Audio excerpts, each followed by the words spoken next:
எவ்வளோ பார்த்துட்டோம். நான் ஒரு 54 வயசு வரைக்கும் நான் எவ்வளோ பார்த்துட்டேன். எம்ஜிஆர் காலத்துலேருந்து பார்த்துட்டு வரோம்.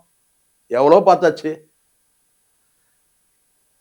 இதெல்லாம் வந்து நெறைய விஷயம் பேசலாம். கலைஞர் செய்யாததா? ஜெயலலிதா செய்யாததா? ஏன் ஆட்சி இழந்தாங்க ஒவ்வொரு முறையும்? எல்லாரும் அவங்க செய்யக்கூடிய பிழையில தான் ஒரு கட்சியே தொடங்குது.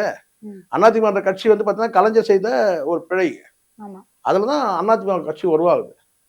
ஏன் இந்த டிவிக்கு எப்படி உருவானது உங்களுக்கு தெரியாது, எங்களுக்கு தெரியும்.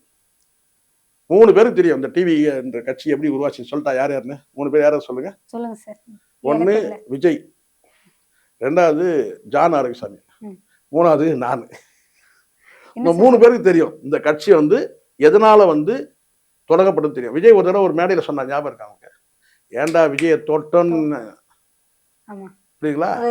அதனால எங்க தொட்டாங்க, எப்படி தொட்டாங்க, யாரை தொட்டாங்க, என்ன இதெல்லாம் எனக்கு தெரியும். அதனால விஜய் வந்து முதலமைச்சர் ஆகணுன்றது வந்து பார்த்தீங்கன்னா வந்து இன்னைக்கு உள்ள காலத்தின் கட்டாயம். இது எப்படி அவர் சாதகமாக்கிறாரு? வெறும் இந்த 5 வருஷத்தோட போயிடுறாரா, இல்லை 50 வருஷம் ஆள போறாரா? சின்ன வயசுல வந்திருக்கிறாரு இல்லையா? ஜெயலலிதான்னு ஒருத்தர் வந்தவங்க கடைசியா இறக்கும் போது அம்மா ஆனாங்களா இல்லையா?